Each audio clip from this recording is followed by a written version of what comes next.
Number 8. The nuclear-powered Doomsday Crowbar. Imagine it's the Cold War.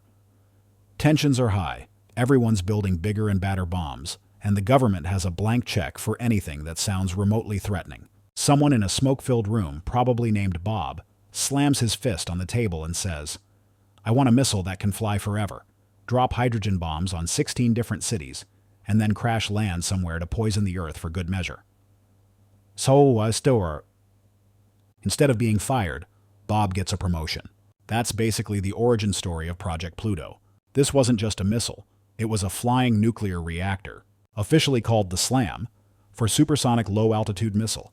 Its job was to be the most obnoxious houseguest in enemy airspace.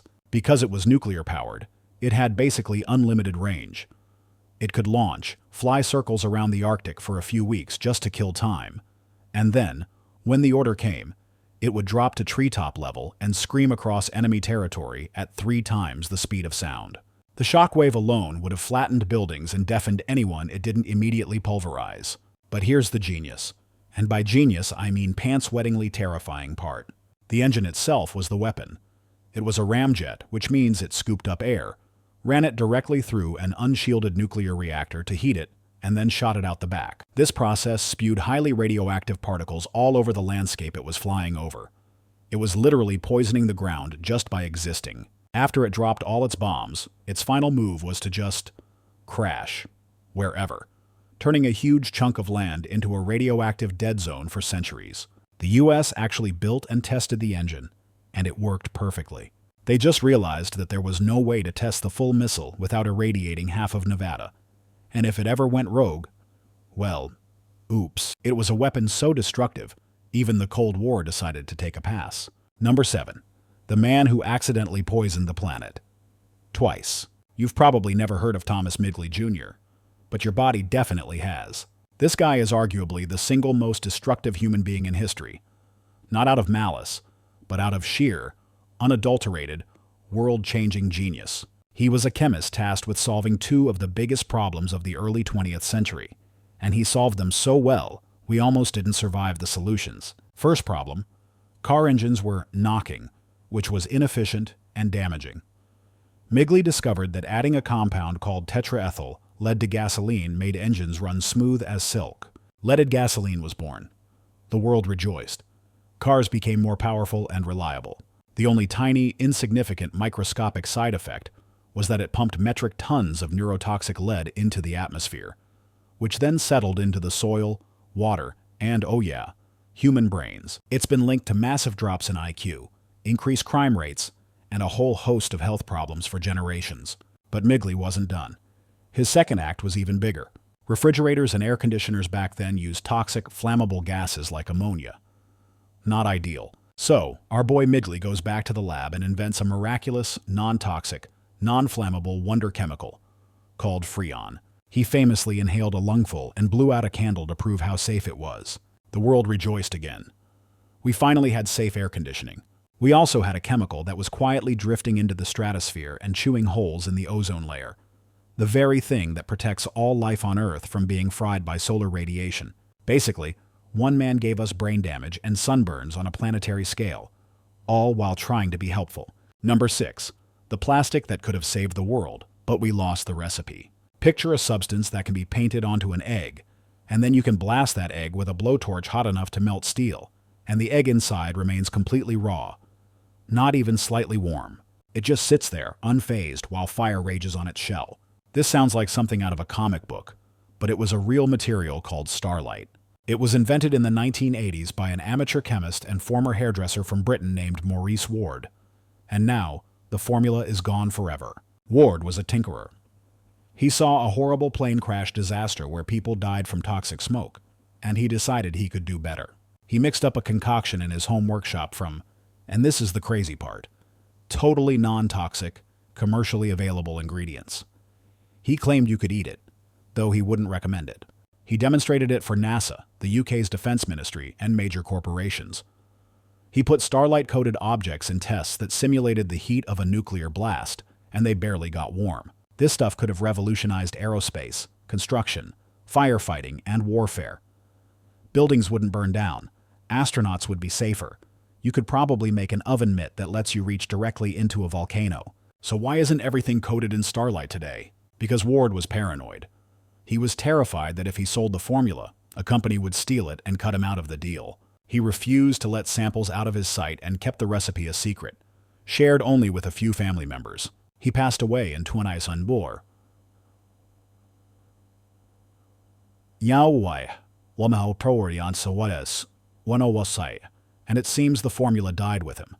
His family apparently couldn't find it or couldn't replicate it. So now, one of the most significant inventions in materials science is just gone. A ghost technology that reminds us that sometimes the most dangerous thing about an invention is losing it. Number 5. The spy cat that cost $20 million. You're the CIA in the 1960s. You have a problem. You need to eavesdrop on conversations happening on park benches and in foreign embassies. But microphones are too obvious. What do? The logical answer, of course, is to surgically implant a microphone, a transmitter, and an antenna into a living cat, and then train it to casually wander up to your targets. This wasn't a joke. This was Project Acoustic Kitty, and it cost the US government millions of dollars. The theory was brilliant in a Dr. Evil kind of way. Who would suspect a cat? The reality was a nightmare. First, cats are not known for being highly trainable or for giving a single solitary damn about national security. A veterinarian spent hours turning a cat into a walking bug, with a wire running along its spine and a microphone in its ear canal. The first major problem they ran into was that the cat would get hungry and just wander off to find food. So they had to perform another operation to deal with the hunger drive. This whole process took years. Finally, the big day came. They had their furry, four-legged agent ready for its first mission. They drove it in an unmarked van to a park where 2 targets were sitting on a bench. They opened the door. The cat hopped out, took about 5 steps into the road, and was immediately, tragically, and hilariously flattened by a taxi.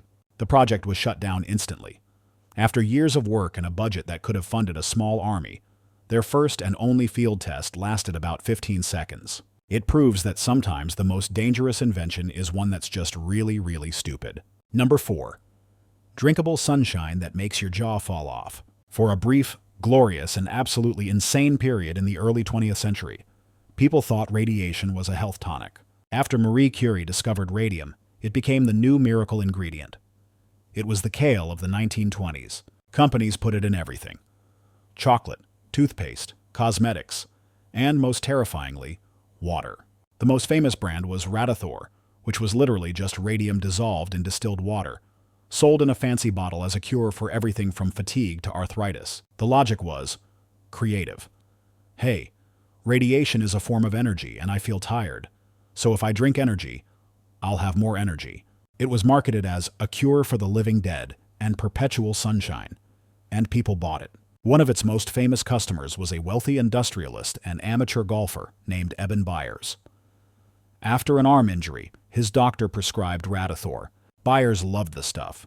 He felt amazing, probably because of a massive placebo effect mixed with the stimulating jolt of his body trying not to die. He drank at least 1 bottle a day and sometimes 3. He recommended it to all his friends. Then the side effects started. See, radium doesn't just pass through you. Your body mistakes it for calcium and deposits it directly into your bones. From there, it just sits, constantly emitting radiation, slowly Swiss cheesing your skeleton from the inside out. Byers' teeth fell out. His jawbone literally dissolved. Holes started appearing in his skull. He died a slow, gruesome death, and when they exhumed his body years later, his remains were still so radioactive they could have been used to power a watch. The invention wasn't a cure.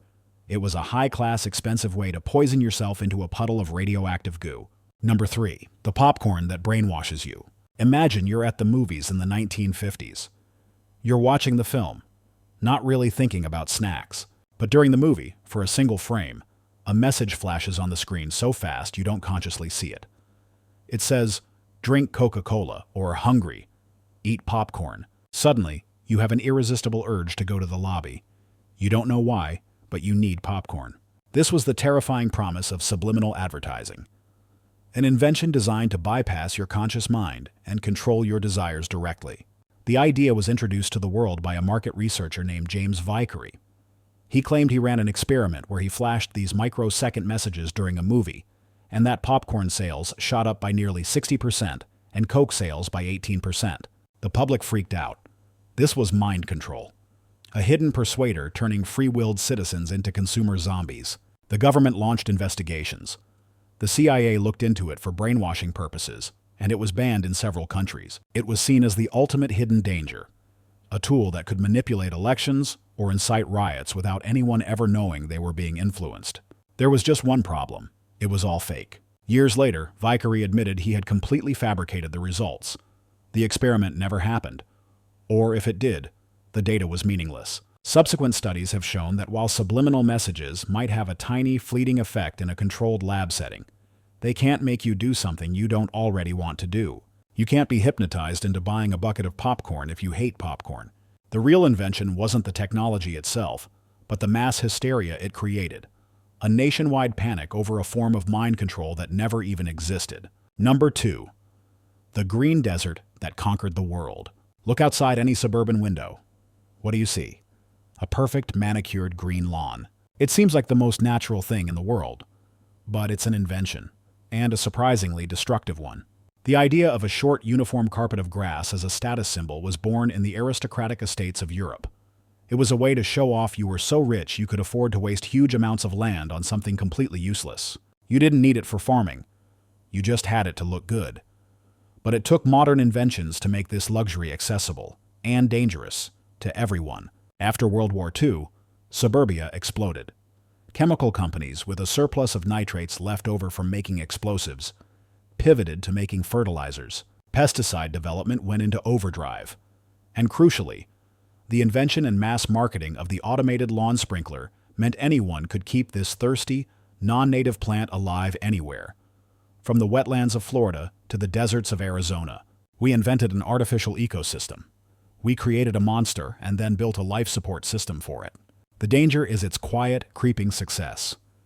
That beautiful green lawn is an ecological dead zone. It offers almost no food or shelter for pollinators like bees and butterflies. To keep it perfect, we douse it with millions of pounds of pesticides that poison insects and fertilizers that run off into our rivers and oceans, creating massive algae blooms that kill fish. And the water. Oh, the water. In the U.S. alone, landscape irrigation sucks up nearly 9 billion gallons of water per day. We spend fortunes and drain aquifers to keep a plant alive that evolution never intended to be there, all because we inherited a beauty standard from French kings. The lawn isn't a garden. It's a monument to humanity's ability to make something profoundly unnatural seem completely normal. Number 1. The machine that eats your personality. What if I told you the most dangerous invention on this list is one you probably used within the last hour? It's not a weapon or a chemical. It's a button. Specifically, the like button, and the entire system of social validation it represents. It was invented in the mid-2000s as a simple, positive way to give feedback. A little thumbs up, a little heart. A way to say, hey, cool post, without having to type it. It seemed harmless. It was anything but.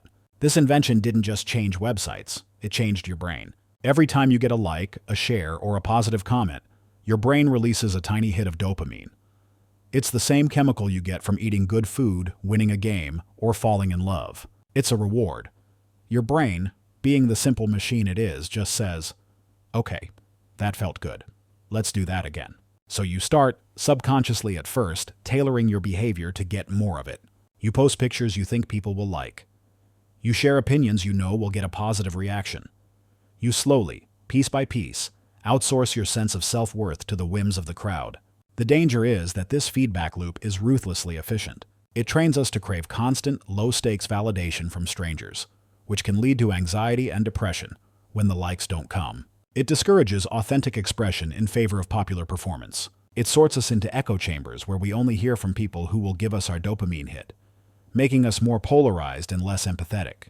The like button was designed to connect us, but it ended up inventing a system where we perform sanitized versions of ourselves for a digital audience, turning our own personalities into the product. It's the perfect trap, one we willingly built for ourselves. That's all for today. I'll be making similar videos in the future. Subscribe to see them.